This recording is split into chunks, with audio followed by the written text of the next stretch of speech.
hope that we'll be able to answer some questions for you this evening.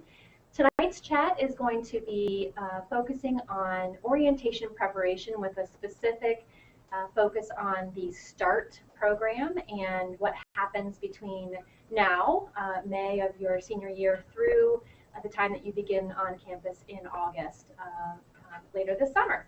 So what we thought we would do is start by introducing ourselves so that you know who is on the chat this evening, and that way you would be able to figure out what kinds of questions you might ask throughout the process. So I'll begin.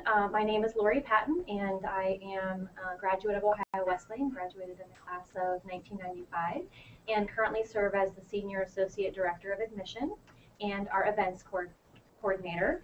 My role in this chat and specifically and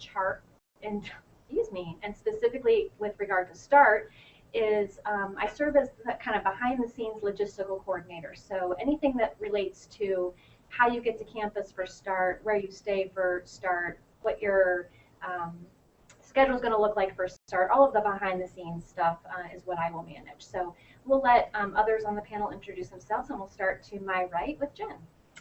Hi everybody, I am Dr. Yates, Dr. Jen Yates. I teach in the psychology department here at Ohio Wesleyan, and I'm also director of the neuroscience program here.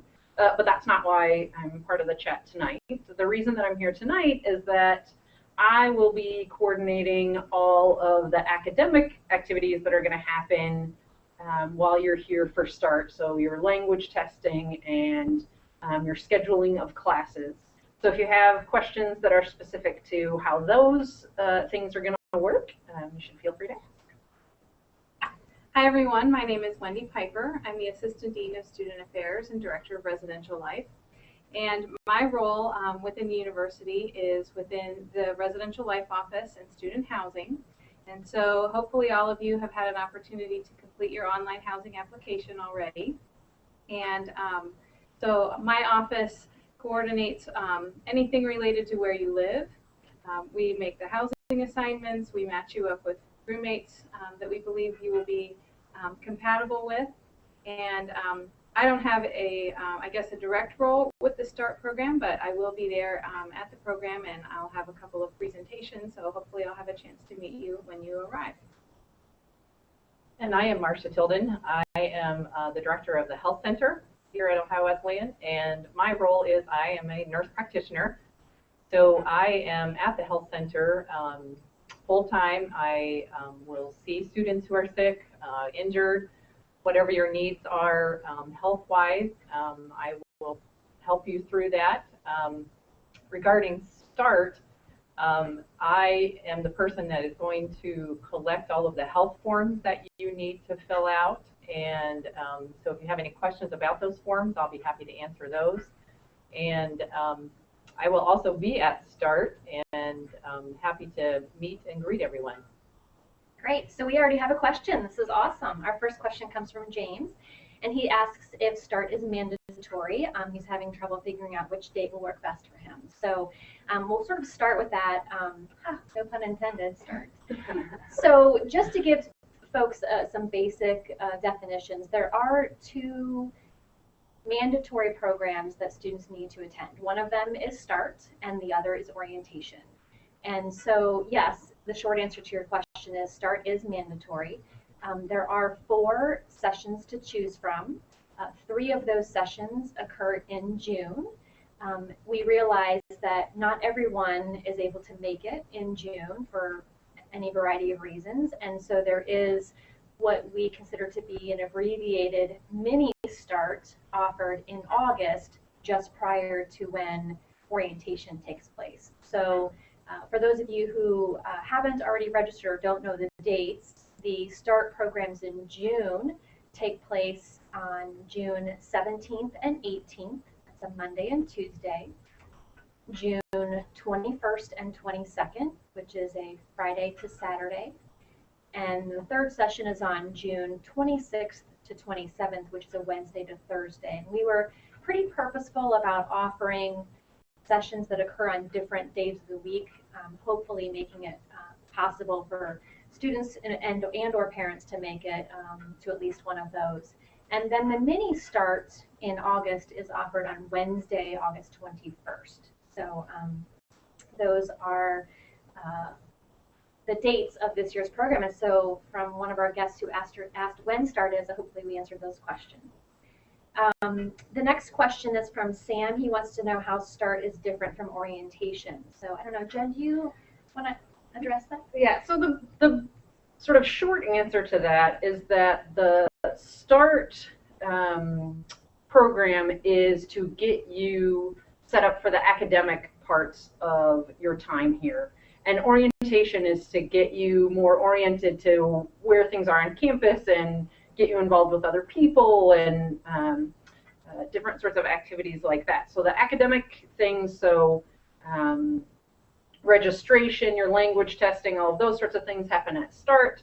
And there are a number of other activities designed to help you know where things are on campus and who to talk to for different sorts of issues and who's going to be on your floor and who you're going to be taking classes with. That stuff all happens at orientation.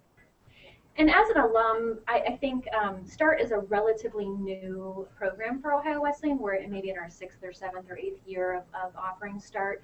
And when I came to campus as a new student years ago, all of this was during orientation in August, and it can be quite overwhelming to try to manage that sort of academic orientation and the non-academic stuff. So I think for most of our students and even administrators and faculty, it's nice to be able to separate these two things so that you can get some of that stuff out of the way earlier on, and then really have a less sort of congested orientation program. So you'll do some other things that are non-academic during the START program, like get your campus ID, you'll get your picture taken and you'll have your actual Ohio Wesleyan ID.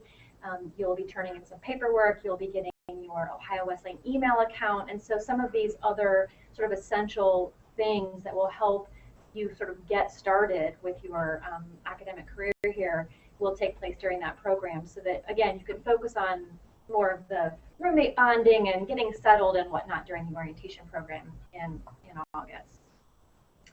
Okay, our next question. Do I need to bring bedding with me to START? That's a great question. So this year we are going to be housing students in Stuyvesant Hall, which is our newest renovated building. Maybe Wendy can add a little bit about that here in a few minutes. But we will actually provide basic linens in those rooms for your stay. If you'd like to bring anything beyond the basic linens, I think there's a couple of sheets and a towel set and a blanket. If you prefer your own pillow, by all means bring it. If you prefer your own blanket, by all means bring that as well. But we will provide the basic overnight necessities for that START program. Any additions about Sty? Sure. We are happy to have you staying in Stuyvesant during the START program. It is important for me to mention that we don't house first-year students in Stuyvesant for their first year. So when you get your housing assignment, you might be kind of surprised that you're not actually assigned to the building that you're staying in for START. But we really wanted to give you the opportunity to stay there and show you what you have to look forward to. As Lori mentioned, we did renovate Stuyvesant Hall very recently. We've completed our renovation this past summer, and students lived there this year for the first time since the renovation had been completed. So we're looking forward to having you see what that renovation looked like and to show you what you can look forward to. And it's also air conditioned, which is especially important for June Indeed. in Ohio. And it's also where the health center is located, so feel free to stop in and take a look at the health center also. I actually stayed in Stuyvesant Hall when I was a freshman, way back when. I won't even say what year, but I'm also an alum of OWU too. Great. So Devin asks if parents need to come to START, and it's not a requirement by any means. I'll say that my rough guesstimation is that probably 3/4 of students do come with a parent or two or other family member for the START program. We do have plenty of activities and sessions for parents and family to attend, but I will say that we are very purposeful about sort of splitting you up and pretty early on. in the START program. So for example, at the luncheon that starts the START program, students will be seated at tables with their faculty registration guide, which you might learn about a little bit later during the video chat, while parents will be seated in the back of the room. And we do that so that the faculty registration guides have a chance to meet their students and know who they are and learn a little bit more about them. And then we, from pretty much then on, we separate students and parents into a different track. You will have a chance to reunite with each other at dinner on day one. But especially on day two, when students are in their actual registration appointments with their faculty registration guide, parents are not allowed to be in that room. So we do have bouncers outside of the door, just sort of. Mostly kidding. So we do encourage parents to come. If parents can't come, certainly some of those sessions that are offered during the START program will be repeated during orientation, so it won't be as if you've missed out on everything. And we do, again, have students who will come by themselves. This is a great question for Wendy. Will housing and roommate assignments for fall be made prior to START? That is a great question. And I'm very pleased to say that yes, we will be sending out your housing assignment in the days or weeks prior to START in June. We will be sending those to your email address that we have on file for you. And at that time, we will share with you the name and some contact information for your roommate or roommates that have been assigned with you. Now, it is important for me to mention that if you have not already completed your housing application online or completed your enrollment deposit, we may not have a housing assignment for you. So it's very important that if you haven't done that yet, to definitely do that very soon, because we, in the next, I'd say probably next week, we will begin looking at the housing applications that have come in and matching you up with compatible roommates. So we will send those out to you in early to mid-June to your email account. So be sure to watch for your email from us with that information. Great. And this is kind of a follow-up question to an earlier one. When we come for START, will we stay in the dorms that we will be staying in during our freshman year? And actually, you'll be staying in Stuyvesant Hall. We on campus host a number of conferences and summer camps, and so we share time in the residence halls with those other groups. And so our START students will be staying in Stuyvesant, whereas we might have camps in the other groups. I should say, however, that when you come for START, we will have on day 2 some residence hall open houses. And so by that time, you're going to know where you're living, and we should have a room open in each residence hall type. So for example, Bashford and Thompson Hall are identical, essentially room types. One of those buildings will have an open room that you can go and see. We have a room in Smith West, and we have a room in Welch or Hayes. I can't remember exactly which one, but each room type will be open for you to see on day 2. So if you want to take measurements or see where outlets are, I don't know, see how tall the beds are, whatever you need to do, you can certainly do that on day 2. We'll have a pretty big window of open room hours. So while you won't stay in your hall that you're going to be living in, you'll definitely be able to see one of those room types for sure. This might be a good question for Jen, and maybe you can answer it, Jen, more generically. Yeah. I'm planning on taking sports marketing. What classes should I focus on taking in my first year? Well, that's a great, very specific question. One of the great things about coming to START is that when you are paired up with a faculty registration guide, we do our best to pair you with someone who is either in the department that you want to major in or is very familiar with the requirements for that department. So part of the process of being at START is having contact with a faculty member and having that conversation with the faculty member about what classes you should take. So you'll have a sort of general session about what the requirements are overall. You'll have the opportunity to look at what classes are available, and then you'll meet with a faculty member who can guide you as to which specific classes you should take, and we'll register you for those classes as best we can on that second day that you're here.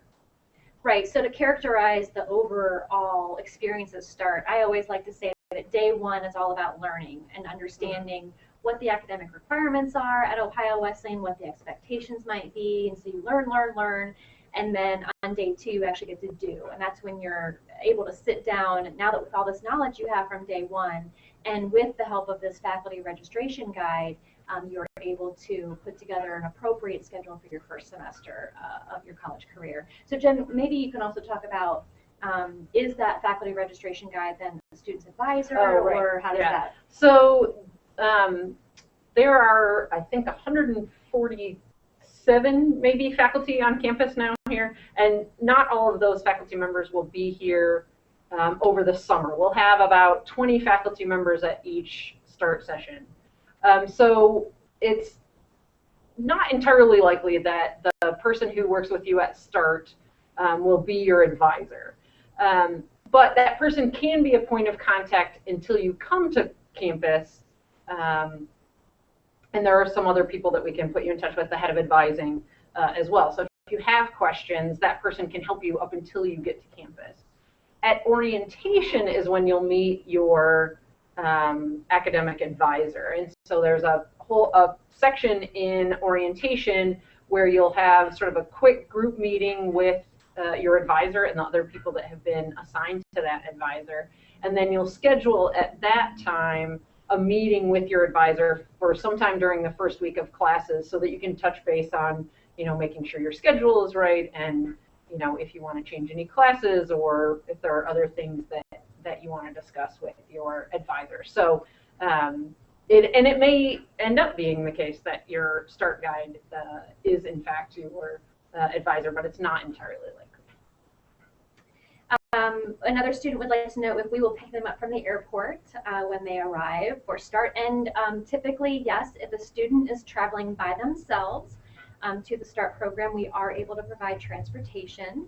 It's also important to know that because check-in on day one takes place from 10 to noon, you may not be able to secure a flight for that morning. You may need to come in the evening before, especially if you're traveling from any distance. And so we are prepared to host students overnight for 2 nights, the evening before the START program and then the evening of the START program. And we are also prepared to provide transportation to and from the airport. Of course, we would need your flight information, so make sure that you provide that information. If you have not yet registered for START, when you go to the online registration, it walks you through everything that we need to know. What foreign language you took in high school, what you're thinking about studying in college. Do you need transportation from the airport? Do you anticipate having AP credit? All those kinds of things that might help us best prepare for your time here. And again, the question about airport transportation is on there. If you know your flight information when you register, you can insert it on the form, or you can simply write "to be determined" if you're still waiting to secure flights. We'll make sure that we follow up with you if we don't have your flight information prior to the dates. So absolutely able to provide transportation. Another student wants to know if they can meet coaches during START. That's a great question, and it's sort of on a case-by-case basis, to be honest with you, because the coaches are not necessarily required to be here over the summer. Many of them are, because they may be hosting camps on campus, they might be doing some recruiting events, but they're not necessarily contracted to work full-time over the summer. I know from experience that there are lots of coaches who like to attend START, especially during the check-in time from 10 to noon, to say hello to their recruits, and we do provide them names of students who are scheduled to be at each of the sessions. So it'll be a little bit hit or miss. If you're really wanting to meet with one of the coaches, please let us know that, either by calling our office or indicating it on your START registration, and we'll do everything we can to sort of make that happen if the coaches are around. Okay, this is a great question as well. Are you more likely to not get the classes that you want if you attend the mini START in August? So I'll let Jen answer this one. So the short answer is no. The way we determine the seats for each class is that we take the number of seats that are available in each section of a class, so Chem 110 or Psych 110. And we take that number of seats and we divide it by 4. So if you come to the first start, there will be 4 or 5 seats available in that class. If you come to the second one, there's going to be 4 or 5 seats available in that class. So they're split specifically to not have it be that people who come later, who can't come out in June or who can't come until the last one in June, aren't at a disadvantage. The advantage of coming to the June ones over the August one is that one-on-one time with a faculty member.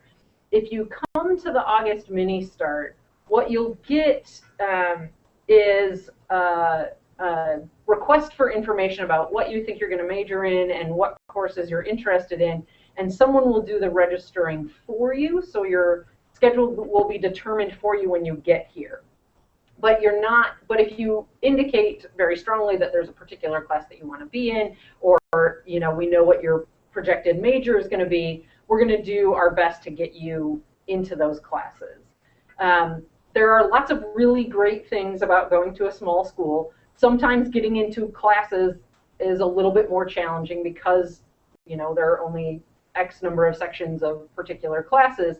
So you're going to have to sort of be a little bit flexible anyway, and we're going to ask for 8 or 10 courses that you might be interested in taking, so that we can make a schedule that works, both getting you started on a major if you already know what you want to major in, but also getting you started on some distribution requirements and other things that might interest you or benefit you during your time here. So you're not at a disadvantage as far as seats in classes by coming in August, but one of the nice things about coming in to the June ones, if you were able, is to have that one-on-one time with a faculty member who helps you build that schedule.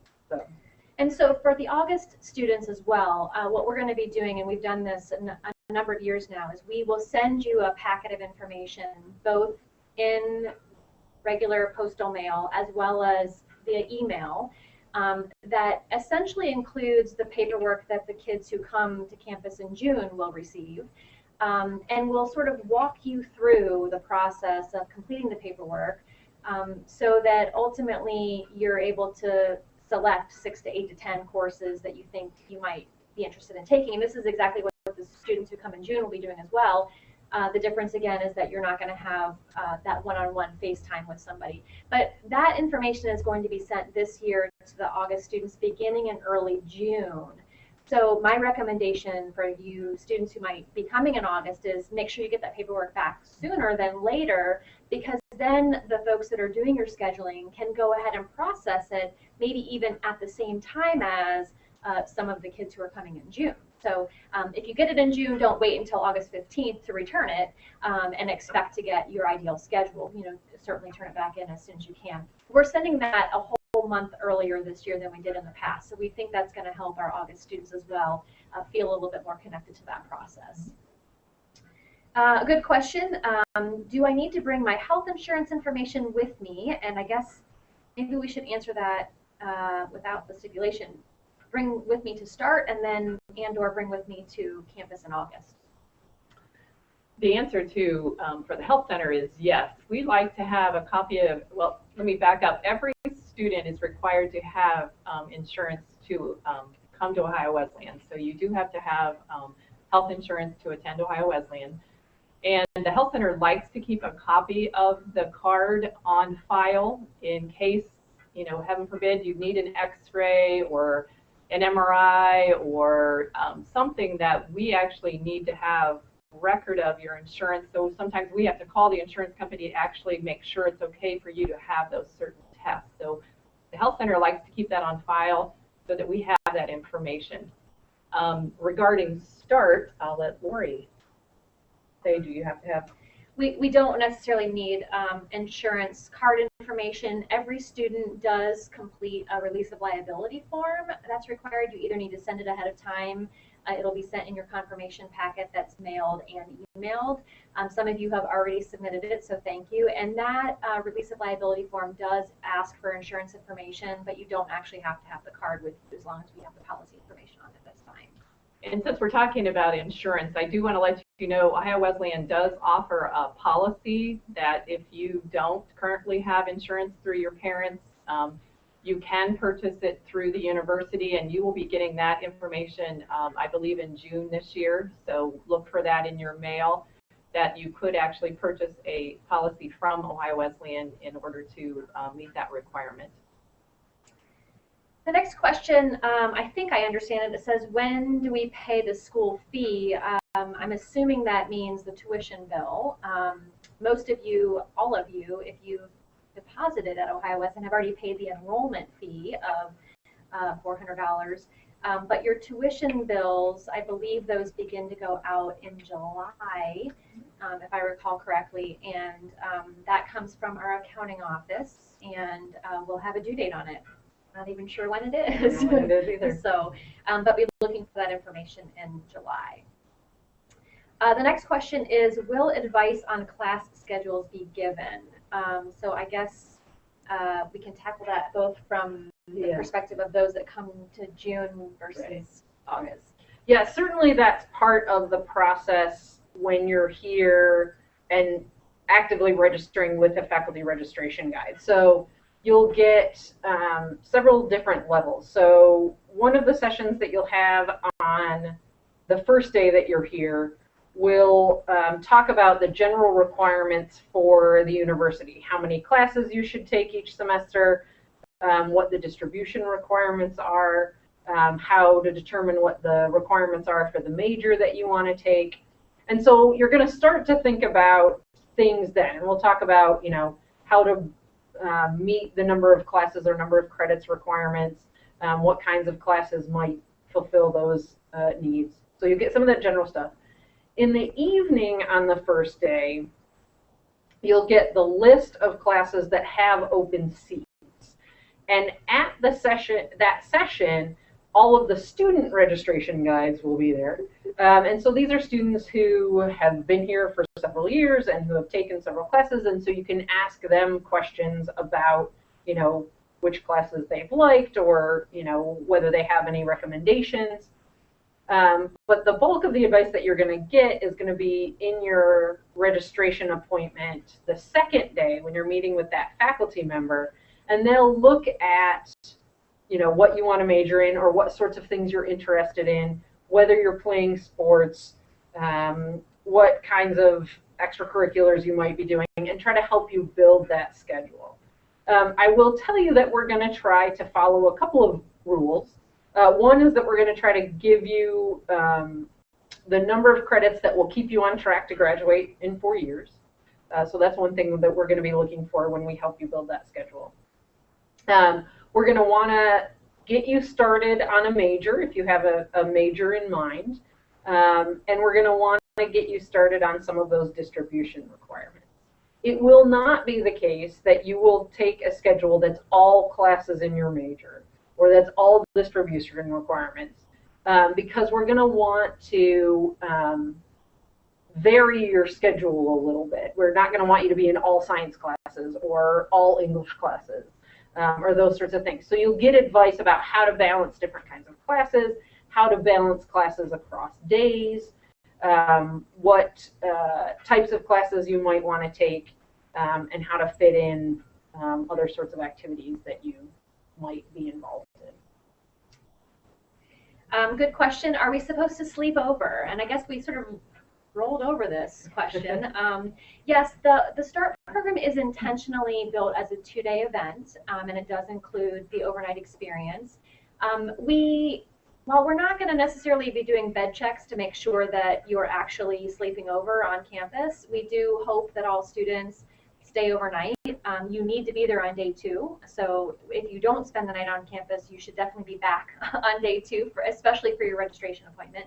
But there's a benefit to staying on campus because you're going to have anywhere from a quarter to a third of your other classmates on campus, and we've intentionally built in some social time to help you to start to get more of that social orientation with your classmates and with your class itself. So after all of the intense learning that happens on day 1, we sort of relax a bit that evening of day 1 and do some fun stuff. And this is a great chance for you to interact with your future classmates. And this actually is a great segue into the next question that Reese has. And she says, what happens if I meet someone I want to room with at START? So I meet somebody at START that I want to room with in the current academic year. So Wendy, how do we address that? Well, once we make the housing assignments and the roommate assignments, those will not change. If you meet somebody at START that you like so much that you want to live with them, that's actually a really good thing, because it's good to meet friends and to make acquaintances, so that when you arrive on campus, you have friends other than those that you are living with. I always like to say that the best friends aren't always the best roommates, and the best roommates are not always the best friends. So if you meet somebody at START and you want to spend your entire college career with them, and you know that within the first 20 minutes of meeting them, don't worry that you will not be able to change your housing assignment. It's okay that you are making friends that you will know outside of your room. So that's actually a good thing if you're meeting friends at START that you really hit it off with.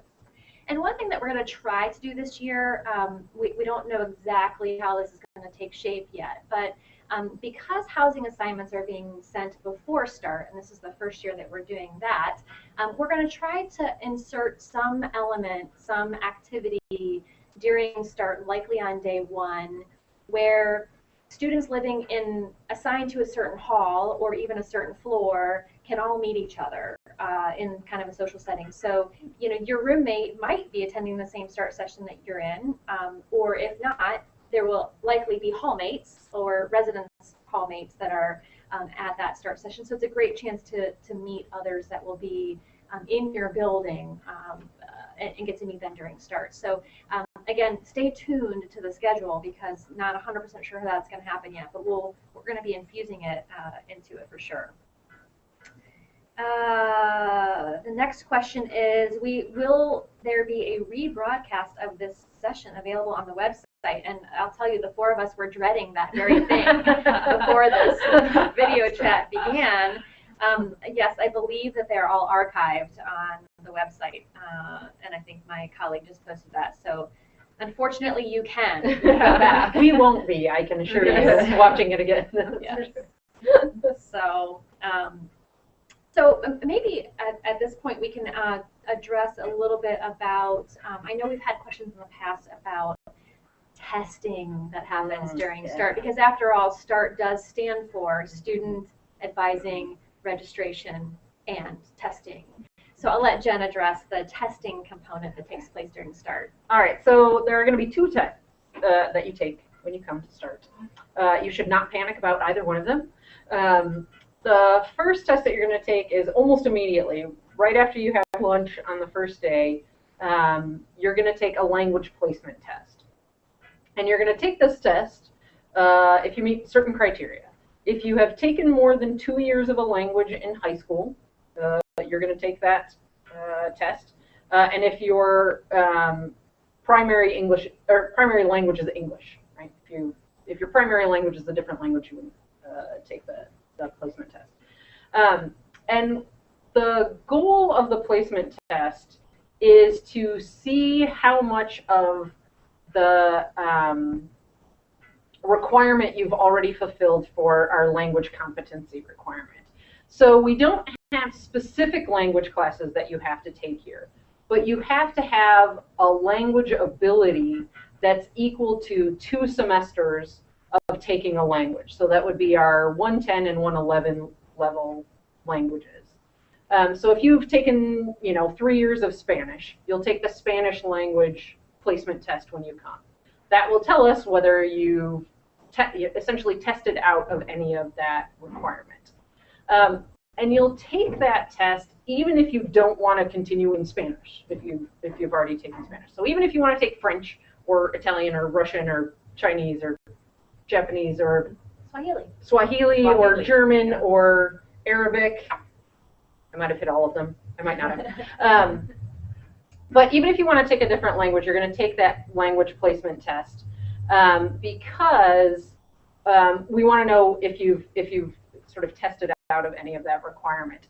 it helps us, one, to know how many more language classes you would be required to take, and two, if you've taken Spanish and you want to take Italian and then you decide you hate Italian and you want to go back to Spanish, it tells us where to put you back into the language that you've already studied.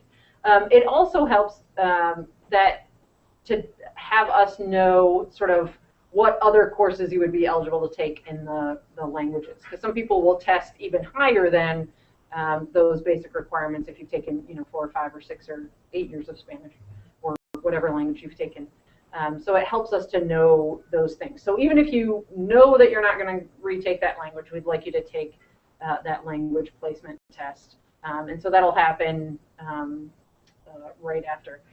If you've taken Latin, you'll also take, so it's the 4 languages that we offer testing in are French, Spanish, German, and Latin.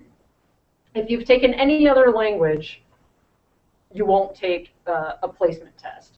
And you can work with the foreign language faculty when you get here to determine sort of where you would end up in a different language. But those are the 4 most common, and so those are the 4 that we offer testing in. And once you finish that test, your faculty registration guide will get that information, so they'll have that with them on the second day when you do your registration. So if you want to go ahead and continue right away in a language, we'll know where to place you, what level of class to put you in. So that's the big one. The other test that you're going to take is less impactful on what you're going to be doing here immediately. It's called the Watson-Glaser Critical Thinking Test.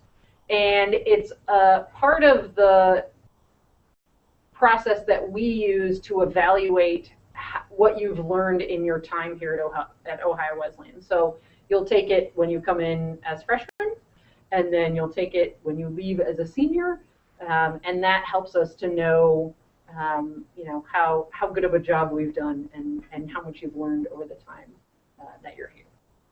Great. I'm going to combine these next 2 questions because they're sort of interrelated. Sam wants to know, what paperwork do I need to complete before coming to START? And what if I can't get an appointment with my doctor until June? When should I submit my health center paperwork? So I'll start by we can go through the sequence here. The first thing you need to do is submit your enrollment deposit if you haven't already, but I'm guessing that the vast majority, if not all of the students and our parents on here have already done that. We might have a few that are still making that decision. And then we also need the online housing application. Mm-hmm.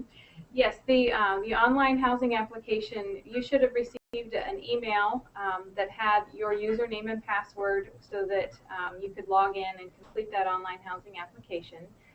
If you haven't received that, or if you think that you have not received that, please let us know. We can resend that information to you if you misplaced it.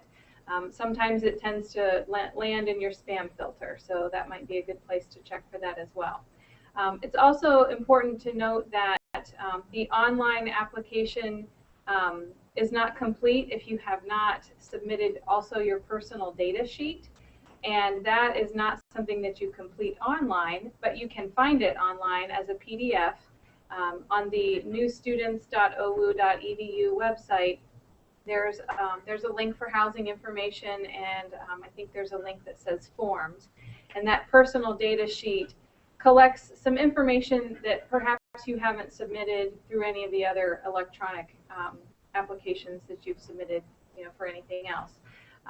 So that is a form that you would need to print out, complete it, and then also send it back to us. We also ask that you provide us with a picture so that we have that for our files. And you can, if you want to send that to us in the mail, that's great. If you want to scan it and email it to us, we can accept it that way too. And then other paperwork, Marcia. Yeah, I will talk about the health forms. You should have received either a letter or an email from my office about the required health forms, and it includes a medical history form, an immunization record, a consent to treat form, the where we need a copy of your insurance card and then questions about tuberculosis testing. All of that is included in your health forms. Now, we put a due date on those forms of June 1st, but if you do have an appointment with your doctor in June or July, the immunization records do have to have a doctor's signature to verify that the dates that are quoted there are correct. And so if you have an appointment with your doctor, it is fine if your forms are late, just get them to us as soon as possible. If you want to bring them to START, you will actually meet some of my staff at START. You can bring your forms to START, that will be fine, and we can review them right while you're there. And you can either mail them to our office, you can fax them, and you can scan them in and email them to us also. So any of those ways are acceptable. And if you have any questions about the health forms, please give our office a call also. To my knowledge, I'm not thinking of any other paperwork that's required prior to START. You'll certainly complete a bunch at START, and there may be even some forms that are being sent in between START and when you start classes in August. But those are the primary things that I can think of at this point with regard to forms. This is a very good and detailed question. Laren, I believe it's pronounced, how is it determined which honor students are able to take freshman honors tutorials? Is it first come, first serve at registration, or is there a separate application process for these classes because they are so limited? The tutorial I'm interested in only has 2 seats, for example. So I'll let Jen take that one. Yeah, so it depends a little bit on which tutorial is which, but I'll tell you that the basic process that we've done in the past is that students who are interested in a particular tutorial will email the professor of that tutorial while either prior to coming to START or while they're at START. After there's a specific session for honors students in which you'll learn about what all the tutorials are, which ones are offered in the fall, which ones are offered in the spring. If there's a fall tutorial that you're interested in, your faculty registration guide will do 2 things. One, they'll have you build a full schedule without the tutorial. So they'll put you in a full schedule without the tutorial in it. And they'll have you email the professor of the tutorial. Most of the tutorial professors do not determine who's going to be in their section until all of the START sessions have happened. So it's not first come, first serve in the sense that if you're not coming to the first START, you're not going to get into that tutorial. And the different tutorial professors have different criteria for, who they might take into the tutorial. My advice would be when you're emailing the professor to say, what you're thinking of majoring in, why the tutorial is particularly interesting to you. And it doesn't have to be because that's what you're going to major in. But, give them a little bit of background about yourself, why you're interested, and why you want to take the class. And then if you find out after all those START sessions that you do get into the tutorial, then you can drop one of the classes that was put into your schedule at START. But that way, if you don't get into the tutorial, you're not scrambling to find your 4th class once you get here. You have a full schedule, even if you don't get into the tutorial. So that would be the process, how the process generally works.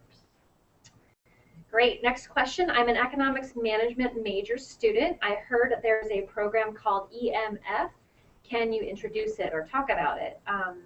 So yes, there is a specialized program for potential economics majors called the Economics Management Fellows Program. EMF or EMFP is what we affectionately call it on campus. And that is a specialized program for first-year students. There is an application process for that that's run through the department. And if you're interested in that program, my recommendation is to contact Alice Simon. Alice helps to manage that EMFP program, and I will list her email address because that's the easiest way to reach her. I think it's AE Simon, SIMON, at owu.edu. And maybe just indicate in your email to her that you're interested in the Economics Management Fellows Program, and she can give you some more information about how to be considered for that. So this is a great question for Wendy, because I'm assuming it means for the academic year and not for START, but can I bring a microwave or fridge with me? I don't think you'll need one for the one night overnight. But yeah. Well, good news, the answer to both is yes. You are permitted to bring a refrigerator and a microwave. The refrigerators cannot exceed 6 cubic feet. And I guess it's also, it's worth mentioning that it's not necessary, it's not a requirement. Those are certainly amenities that you are permitted to have, but you know, life will go on if you don't have those with you. The other thing that's worth mentioning too is that before you arrive on campus, you'll definitely want to connect with the roommate that you are assigned to live with to sort of coordinate who wants to bring what. Because chances are you're not going to need 2 microwaves and 2 refrigerators, or 4 microwaves and 4 refrigerators if you're living in a 4-person room. That's one of those items that is a good thing to share. It's also worth mentioning that every residence hall has kitchens in them, and we have full-size refrigerators and microwaves available. So if you don't have a microwave and a refrigerator, and neither does your roommate, you can still use the ones that are down the hall or in the common kitchen. So if you're looking to save some space in your room, that might be one of those areas where if you don't absolutely have to have it, it's okay. It's still available to you. And Wendy, this wasn't asked, but I'll ask it. Are students allowed to bring air conditioning units? Thank you for asking that, Lori. Window air conditioning units are not permitted. They tend to draw quite a bit of energy from our buildings, and we tend to get a lot of nuisance calls when there are lots of different appliances that are plugged in, and so air conditioning units are one of those that we're not able to permit. So thank you for asking that question. Well, and I will say, as an alum and somebody who went through living in the residence halls, you really don't need one. A box fan or an oscillating fan is perfectly suitable and can provide just enough. Well, and I'll let you in on a little secret too. Smith Hall and Stuyvesant Hall are our 2 residence halls that have air conditioning, and we usually only run the air conditioning for about the first month of school. After that, the climate in Ohio really doesn't require it, so you should be okay. Good. Will a course catalog be sent prior to START? The short answer to that question is no. And for a couple of reasons. Actually, you can access the current year catalog online if you would like to, and all you need to do is go to the website and search catalog. But we do update, the university updates the catalog every year, and it's typically finished right before the START sessions occur. We do give you a hard copy of the catalog on day 2. And we're purposeful about waiting to give it to you. I know people are probably rolling their eyes right now because I know there's lots of eager students out there who really want to plan their schedule, but we don't want you to get too far ahead of yourselves. And we want you to not get overwhelmed as well, because the catalog's pretty thick, and it can be overwhelming without guidance from a faculty registration guide.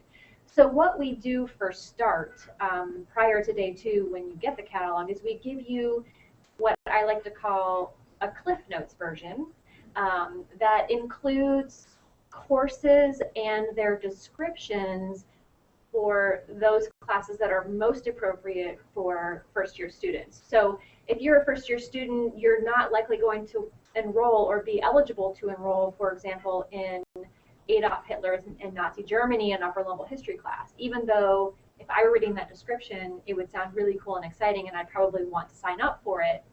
As a first-year student, it's not a good choice for me. It's an upper-level course, more geared towards juniors and seniors, and so we don't even want to throw that in the bag of options at this point. We want to have you focus on those that are more appropriate for your first couple of years. So you'll get the Cliff Notes version that does have course descriptions and helps you to pick appropriate classes, and then you'll get the full version with some guidance, right, on day 2. I don't know if there's anything else you want to add about.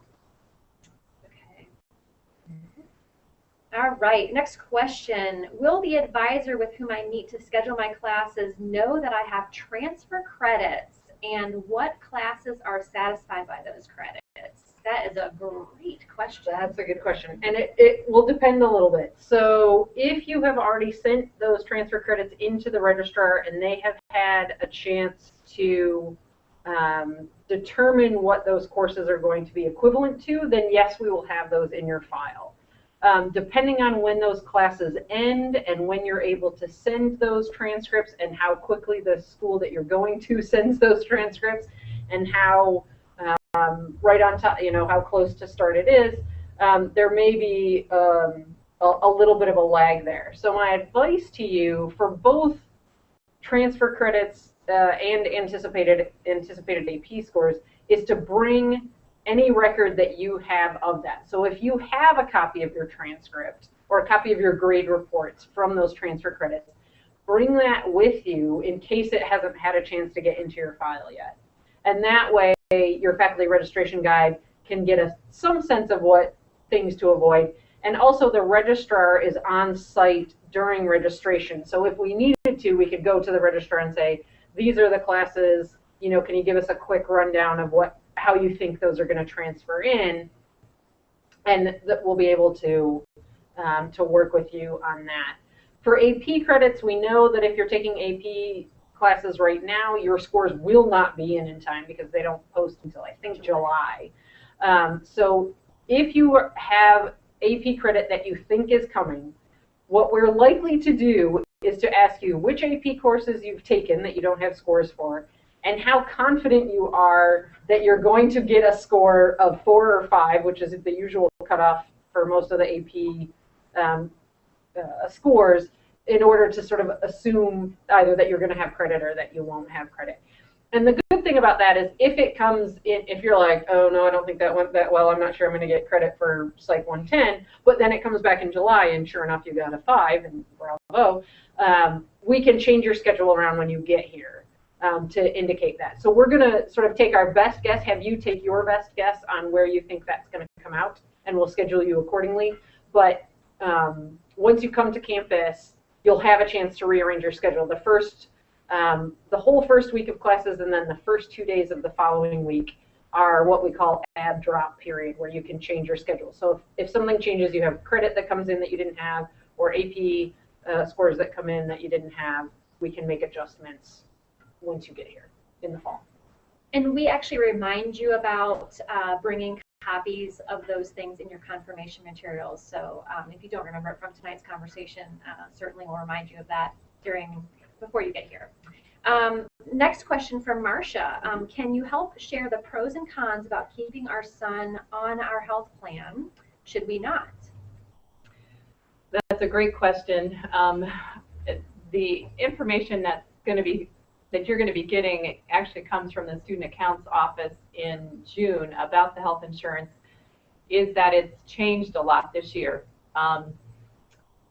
The Affordable Care Act has caused a lot of those changes. So the school now has to offer a plan that is, the maximum that will cover is up to $500,000. This year, the plan that we offered covered $3,500.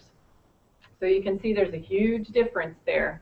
The plan we offered this year was more of a supplement to your insurance. The plan we'll be offering for next year is a full service plan, and it will also have a larger cost. I can share, we don't have the exact number yet, but it'll probably be around $1,400 to purchase the plan if your son or daughter is in need of insurance. So I guess what I would say is find out how much your plan costs. Know that the plan that the school will offer is will cover up to $500,000. It is an 80-20 plan. That means the insurance covers 80 and you would cover 20, so it's 80%, 20%. and you will get a lot of details about the insurance in the mail, the more specifics about the plan. So I would look forward to that. And just know that our office will be available to try to answer questions and kind of help you with that decision also. So the big thing is that the Affordable Care Act has really changed the way insurance, what we can offer. And that's not just Ohio Wesleyan, that's all schools across the United States. Next question for Wendy. Can we rent refrigerators or microwaves? We do not have any sort of rental programs, so if you wish to have a refrigerator and or a microwave, you'll have to bring that yourself. Great. And follow up, we did talk about this a little bit earlier, but will housing assignments be made prior to start? Yes, as long as we have received your online housing application and your enrollment deposit, we will be making those housing assignments in the coming weeks, and we'll email those to you in early to mid-June. And I would just like to make a comment as a mother that had 2 daughters that came to Ohio Wesleyan. Students should be filling out those housing applications and not parents, because they do try to, room students with more similar backgrounds. And, parents, we know a lot about our kids, but we don't know what all they want. And I know my daughters emailed their friends throughout the summer, and they had it worked out who was going to bring the refrigerator, who was going to bring the microwave, who was going to bring the TV, the fan. So there weren't 4 when everyone came. So I would encourage you to make sure you email when you do find out who your roommate or roommates are to kind of work that out. Yeah, and hopefully everybody has completed their online housing application, but if you haven't, I guess it's also worth mentioning that we want you to be honest with us. If you are a slob, please tell us. We don't want you to try to paint a picture for us of who you are not. We really want to know who you are and want that application to accurately reflect what your interests are and how you live. So honesty is also very important. And a good follow-up question, Wendy, if a student has completed their online housing application but not yet the personal data sheet, are you going to hold the assignment? Do you need the personal data sheet? The personal data sheet is really, it's very helpful to us. So the sooner that you can get that to us, the better. We will go ahead and make housing assignments even if you have not completed that, but it's extremely helpful to us. So please send it to us. and if you haven't sent it to us, there's a good month before the START programs even begin, so you have plenty of time to get that to us. But we will take it from you on site if you want to bring it with you. But it's really more helpful to us if you send it beforehand. And if you sent that information to our office, we get 1 or 2 every day. We do forward that on to Res Life, so don't worry about that. I put one on campus now. Michaela wants to know if you have to be a choral major to join any of the smaller groups, and that is the beauty of a liberal arts small school, is that you don't have to be a major in music or art or theater to be involved in those kinds of activities. So by all means, we encourage students to be involved, and in fact, during START on day 1, there will be auditions for those that are thinking about being involved in our choral art group, Choral Art Society. Those will happen towards the end of day 1 before dinner. And then there's also going to be a session that's not auditions, but it's more of an information session. If you're thinking about an instrumental group, maybe you want to be part of the jazz band or the pep band or maybe a smaller quartet, 1 or more of our faculty from the music department will be available to answer questions about that. When you check in for START on day 1, you'll actually have an opportunity to complete a music interest survey. So those that are thinking about being involved in music at whatever level, whether it's I just want to have practice time over in one of the practice rooms, or I want to be involved in choral art, or I want to be involved in the jazz band, you'll be able to fill out a survey and indicate that interest, and that information will go to the music department, so they will contact you once school begins and let you know about those audition opportunities. I'm pretty sure that most, if not all, of the music department sponsored musical groups are audition based. There are student-led music groups that may not require as much of an audition, or maybe not at all, depending. We do have some student-run a cappella groups. They are all they run their own auditions, but I'm sure there are other groups on campus as well, maybe small bands and whatnot that might not have as stringent auditions. So those are definitely available. The next question is a great one. Is laundry free? Yes.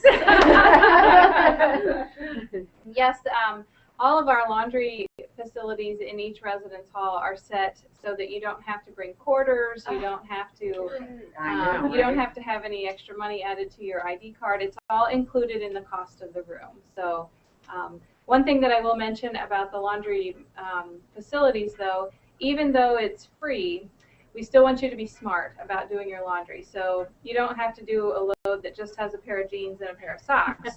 Do a balanced load. We'll even teach you how to do your laundry if you really want us to. But that's a service that we are happy to provide for you. Are you gonna fold it too? No, folding it, you're on your own. Maybe while we're on the topic of residence hall amenities, can we talk about phones, internet connection, cable service, any of those things that our guests might be curious about? Sure, sure. Well, cable is another service that is provided at no additional charge. It's included in the cost of your room. So we have a basic cable service. HBO is included, and I think that there's a premium sports channel, but I'm not exactly sure what channel it is. But basically, it's your standard cable package. What was the other thing that you asked about? Telephones and internet. Okay. All of the residence halls have wireless internet access available, so you don't necessarily have to plug in. You can plug in if you bring your Ethernet cord. Most of our residential facilities still have a hardwire internet connection, although Stuyvesant does not, our most recently renovated facility. But the wireless access is available throughout the campus and throughout the residential facilities. Each of the residence halls, again, except for Stuyvesant, also has a landline plug for a telephone. So you're welcome to bring a telephone if you want. Chances are you probably won't need it because most students do tend to bring a mobile phone with them to campus. And if you bring a phone to plug into your residence hall room, you can make local calls. It's a matter of convenience. You don't have to bring one, but you can bring one if you would like. This would be a good question for Jen. What are the exact requirements in the distribution requirements, or some schools call them general education requirements? All right, well, I'm certain I'm not going to be able to list them all in their entirety, but I can give you a general sense of the things that would be included in distribution requirements. So you will have to take, so the foreign language competency is one of them. There's a freshman composition course competency requirement. You have to take freshman comp unless you've tested out of it in one of several ways. There is a quantitative requirement. Now, that doesn't necessarily mean that you have to take a math class. It means that you have to take a class in which there's a significant quantitative requirement, and there are several that meet that requirement. So if you're a psych major, for instance, you would have to take a statistics class in the psych department, which would count. Economics counts. Gen Chem 2 counts. Computer science counts. There's a bunch that count there. But they're not all math courses, although several of the math courses do count, but interestingly, not all of them. But so there's a list, and you'll be able to find that list. There's a diversity requirement. There. 333. Yeah. So and then we have 4 divisions in the school. We have the natural sciences. Most majors will have to take 3 natural science courses, 3 social science courses, 3 humanities and or literature courses, and 1 arts course. So it's 3, 3, 3, and 1. There are some variations to those requirements in certain majors. Some of the music majors and fine arts majors have a slightly different, and I think some of the education ones as well. So that's the general setup of those.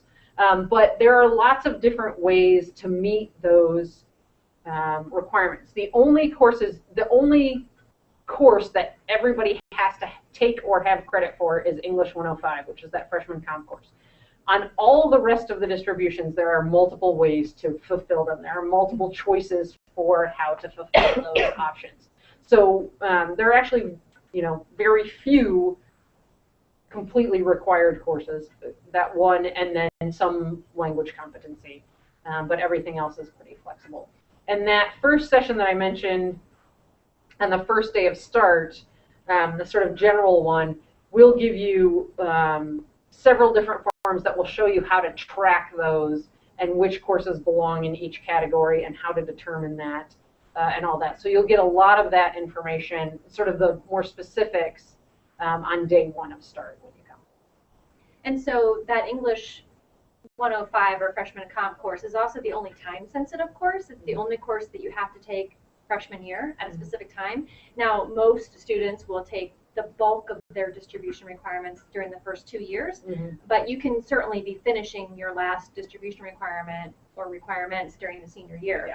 Most students will want to get them out of the way so they can really focus on their major. But and I think the other thing that's important is that, and what I appreciated when I was a student here is that choice that Jen mentioned. If you're feeling like you're not really a strong science student, we're not saying to you, you have to take chemistry or you have to take physics or you have to take this exact science course. You can choose a science course that maybe is most interesting to you and that you think you might do best at. And so you get to cater those requirements to your specific interests and your strengths, which I think is helpful. The one requirement that I forgot to mention is that you will have to take 3 writing courses, and those are courses that have a significant writing component to them, in addition to that English 105 freshman comp class, so 3 on top of that one. But there's also a lot of flexibility in that, and we would recommend that you take, one your sophomore year, one your junior year, one your senior year, but there are different ways to address that as well. And the other thing, as somebody listening to all of these requirements, you might be thinking, gosh, that sounds like a lot. But as Jen sort of alluded to, there's lots of different ways to meet those requirements, and there are things called 2 FERs and 3 FERs and maybe even 4 FERs, which essentially means you can take one class that might meet more than one requirement. A great example is the diversity requirement might also be a social science requirement, and that class might also count for your major, and it might also be a writing option. So you're essentially meeting 4 requirements in with one course. Now, that's not going to happen all the time, but right. Certainly there are these 2 FERs and 3 FERs out there that can really help you. And I think that helps students, along with transfer credits and AP credits, in making it easier to double major and even triple major. About a third of our students will actually double major. So I would just like to add, too, when we're talking about courses, and I am in charge of the health center, I do worry about the health of all students. I think it's a good time to mention, I really would encourage you to take a PE course also. They're a quarter credit. They typically last a half a module, but if you're worried about getting exercise in your daily or during the week, if you take a PE course, you could take badminton, you could take yoga, you could take bowling, you can take running, you can take swimming. Typically it's 2 times a week, but it's a good way to, on a regular basis, make sure that you get exercise in your week. good I'd just advice. like to bring that up. Great advice. So what's the actual start date for school? It's a great question that we didn't talk about yet. So the first day of classes is Monday, August 26th. Orientation is beginning on Thursday, August 22nd. So move-in for new students would be on that Thursday morning, unless you're here for the mini start program on Wednesday, and then it would be Wednesday morning.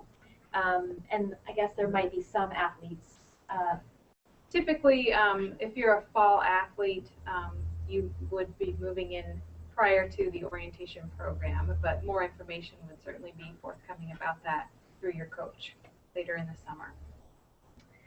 Another good question, if I have 2 Spanish classes from another college and am transferring those credits to OWU, do I still need to take the placement test?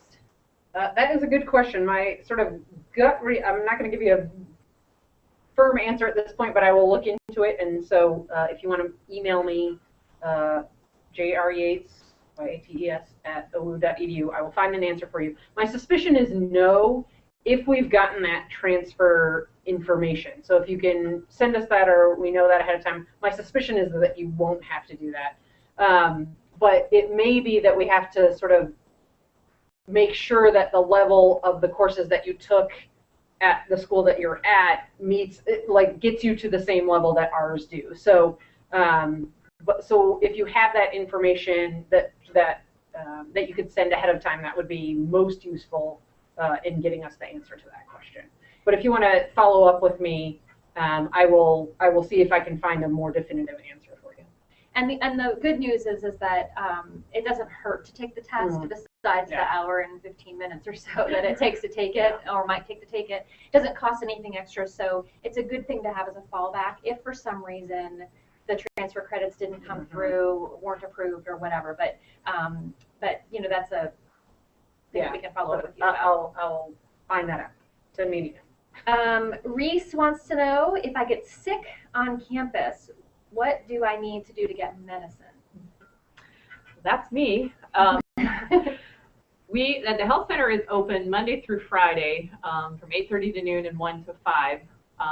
So when we are open, we would encourage you to call our office and schedule an appointment. We do run by appointments. We would like you to schedule a time when you're not in class. If at all possible, we always encourage you to try to attend class. If it does fall in an evening or on a weekend and you feel you cannot wait until our office reopens on Monday or the next day, we are very fortunate that we do have Grady Memorial Hospital located about 1.5 miles, 2 miles from campus, and they do have an emergency room there if that is needed. And we do have an urgent care that is located outside of town, and it's probably 1.5 miles to 2 miles also. But to get an appointment at our office, you would just give us a phone call, and we will work you on our schedule just as soon as we can. Most often, we can work you in the same day that you call if you are ill. And then, Marcia, does your office dispense medicine or give prescriptions? And how does that work? Okay, to be seen at our office, there is a $10 office visit fee, and students, you do not have to have cash to come to our office. We can put that on your student account, and then that bill can then get sent to your parents. And parents, if you do want to submit that to your insurance, we can give your son or daughter a walkout statement that you can then submit to your insurance. But just so you know, we do not submit charges to anyone's insurance other than those that purchase the student health insurance. We do have a small pharmacy on campus. We keep many common medications that are fairly inexpensive. So the answer in most cases is yes, we can dispense the medicine. So let's say you come in and we do a strep test and it comes back positive and you have strep. We do have amoxicillin or other forms of the antibiotic that would also take care of strep, and we can give you the actual bottle at the health center and send you on your way, and you would not have to go to the pharmacy. And for students who have sort of existing reoccurring prescriptions, do they secure those through the local pharmacies here in town? Or I would encourage you to do that. The closest pharmacy in town is CVS, and just probably another 50 yards away is Walgreens. We do have a Walmart, but you would most likely need to have a card for that. So yes, try to get your prescriptions taken care of. If you cannot, you can come to our office and we will help you with that. But in general, if you've seen your physician and they can give you a year's worth of prescriptions, go ahead and take care of that. And CVS is the closest pharmacy on campus. And walkable. And walkable, Not yes. very far at all. Wendy, Chris wants to know if there are any floor plans, pictures of dorms in different residence halls to see. We have photos of the buildings themselves, but we do not have any floor plans online for you to be able to see what the layout of a typical room is. So I guess that's as best as I can answer that question. Two add-ons to that, if you weren't on earlier, we will have residence hall room types open during start, so that if you learn you're in Thompson Hall, you'll be able to see a room in either Thompson or Bashford, so you can kind of see the floor plan there. Also, our office, I'm going to have my colleague help me with this. Our office did some videos earlier this year with help of one of our interns on sort of the insides of residence hall rooms and the different room types. And so Rhett, my colleague, I think has those, and they were at one point, I think, posted on the class of 2017 Facebook group. But maybe we can have him post it on this chat so you guys can see those as well, just to get a sense of those. We will also have some information that we can distribute at start that has room dimensions and you know, some other basic information about each residence hall. So we can definitely provide that to you as well when you're here for start. Chris says, I'm part of the EMFP program, and I know that I'm guaranteed an academic advisor in the economics department. Will that be done automatically, or do I have to request one at start? So a couple of answers to that. So the advisor that you get at start is unlikely to be, or may not be, the advisor that you end up with. There is at least one faculty registration guide who will be at all 3 June starts, who generally works with the students that are coming in to the economics management fellows. So in all likelihood, you will be working with her at start, but she may not be the person from the econ department who ends up being your advisor. That person will be assigned to you, and you'll meet that person during orientation. The head of advising here will get the list of people who are in the EMFP, and he will assign you to an economics professor. So you'll likely get to work with Dr. McLeod, is her name, at start, and then you'll be assigned automatically by the head of advising to an economics advisor for your permanent advisor. Great. So Carson wants to know, do we find out our roommate at the START program? And we did talk a little bit about this earlier. The housing office, Residential Life, will be sending out those notifications in early June before START this year. So that's right. We're excited about that. I will say that obviously you'll stay with somebody during START. You'll have a roommate during START. It will not likely be your future roommate, though that's possible, I suppose, if the stars align correctly. So when you stay here for START, you'll be again housed in Stuyvesant Hall, and the majority of those rooms are, I guess you could consider them quads. They're 2-person rooms, 2 of those connected by a bathroom, and so there'll be 4 people in that suite, for lack of a better term. So in most cases, when you're coming for START, you'll have 3 other roommates, for lack of a better word, for that one evening. So, but lots of different hallmates as well. So, yeah. All right. So, other questions that we can think of telling our guests as they're preparing for coming for START and or orientation. Maybe we can talk just quickly about the Fresh X program. This is not specifically related to START. It's more related to orientation, but it is in some respects considered a transition program. Fresh X is short for Freshman Experience, and it is what's considered a pre-orientation program that takes place through the Student Involvement Office and the Chaplain's Office. And this year, like the last couple of years, there are 2 different tracks, or 2 different treks, whichever word you want to use. One is what they consider a wilderness trek, where students actually go down to Hocking Hills and go camping. Don't worry, you don't have to have been an avid camper to enjoy this experience. We've been promised by William Hayes that even the bug not loving people will survive that experience. That's one of the treks, and then the other is a more local Habitat for Humanity program that's right here in Delaware.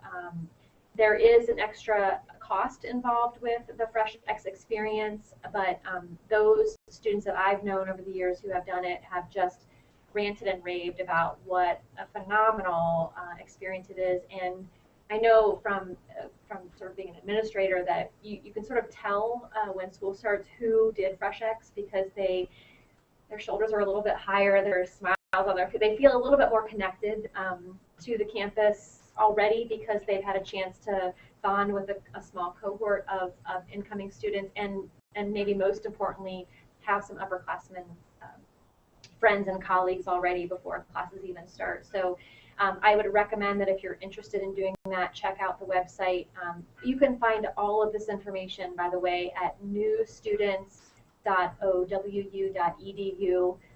Much of this is under the block on orientation programs. You'll find information about START, about orientation, about FreshX. All of that is in that on that page. So if you're interested in FreshX, we encourage you to do that.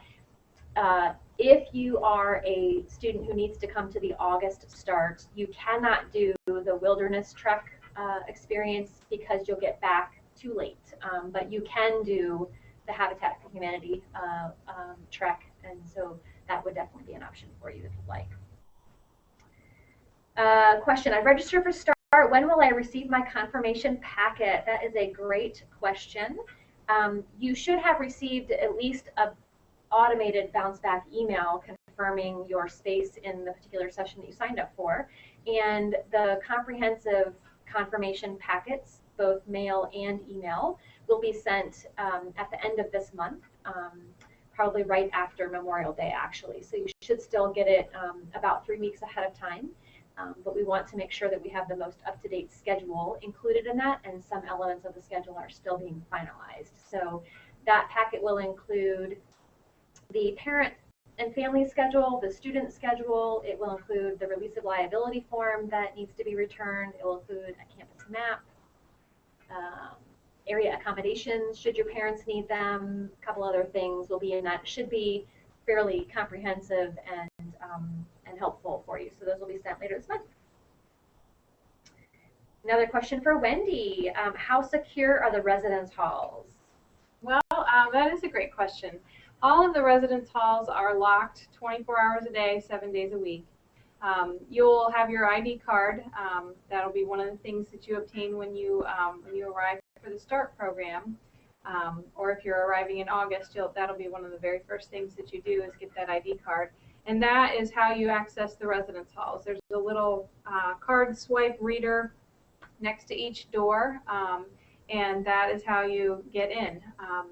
You'll also have a key for your room, and we always encourage students to carry their ID and their keys with them at all times, not to leave their doors unlocked, even if they're just kind of running down the hall or going to visit a friend in another room.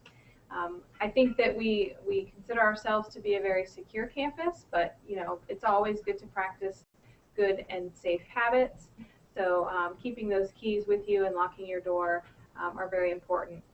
We also, you'll pick up on this once you get here as well, but one of the things that we tell students is that if they're walking up to their residence hall and there's somebody behind them, to make sure that they know who that person is or know that they live in that residence hall and that they don't just hold the door for them.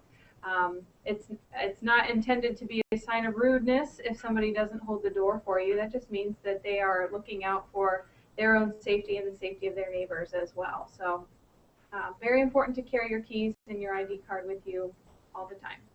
And your ID card does get you into all of the residence halls, not just yours. So if you have, I don't know, a study group in a residence hall across the street, it's not as if you're going to have to get special permission to enter that hall. It's more just to secure that just Ohio Wesleyan community members are in and out of the residence halls. Question about what is the town city like? A great question. We probably could all answer it on the call. Yeah.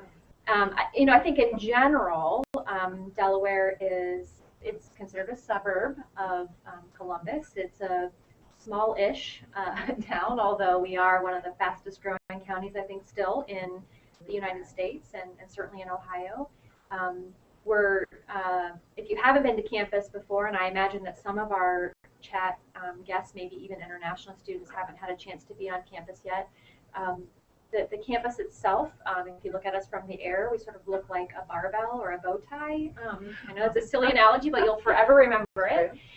But that barbell sort of straddles Sandusky Street, which is the main street through downtown. And what's nice about that is that you really do have access to things within walking distance. So, as Marcia mentioned, the CVS is, 50 yards up the road. And, just to the north of campus is the historic downtown. And there's a United Dairy Farmers with the all-important milkshakes and ice cream right across from Smith. And the post office, for those that may still be actually mailing things, is also right across from one of the residence halls. So you really do have access to pretty much everything you need right here. And I think because we're a smallish town, it's safe and quaint and quiet, but offers a lot. And we're so close to Columbus that our students have that many more opportunities culturally and socially if they want to get off campus or outside of Delaware. And the city of Delaware also offers a First Fridays event. Late afternoon, early evening on the first Friday of the month. The downtown businesses tend to stay open a little later. There are other vendors that may come out and just kind of set up along the city streets, and it tends to be a pretty festive kind of time. There's also when it's in season, they usually also have a farmers market downtown on Saturday mornings and on Wednesday afternoons. So if you're into that, it's a great opportunity to pick up some fresh, locally grown produce. And just to let you know about the shopping that's available, we do have a Walmart, we have a Meijer, we have a Kohl's for those things that you're going to need, I'm sure, when you get here and you've forgotten. You can still have time to go out and purchase those things for your son or daughter. And again, here's me thinking about health, but the fire department is located right on campus, and so if indeed there would be an emergency, the squad is just right next door to where students live. So it's another thing that I think that you would feel better safety-wise for your son or daughter. We've got another question. This might be one of the last that we'll have time for, and it's a little bit tricky to question. It says, do tryouts for fall sports happen before or after orientation if teams arrive before orientation? And I guess the short answer is it depends, because it is very sport specific. But in general, many of most, if not all of the fall sports teams, as I understand it, have students that they have been working with, have been recruiting or been communicating with throughout the application cycle. And so those students are already identified as potential players on the team and would be invited to preseason, which would be, for lack of a better word, the tryouts.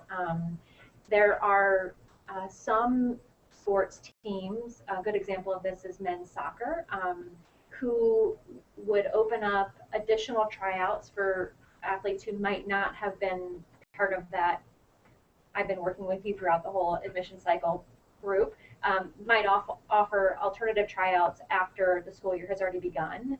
And so they would let you know about when those would be. So every sport's a little bit different, and every sport is a little bit different in the sense of how many spots they might have open for walk-ons or tryouts per se. So my recommendation is to get in contact with the coach directly. And you can find all that information online as well. There's a link right on the homepage for athletics, and you can get there for sure. So, and every athlete is required to have a physical before they can participate in their sport, and you will get more information about that also. Great. So we wanted to thank you very much for joining us this evening, and we want to make sure that if you do have any other questions, you let us know. And most importantly, you can find out a lot of this information on this newstudents.ou.edu site. So thank you again for joining us this evening, and have a great night.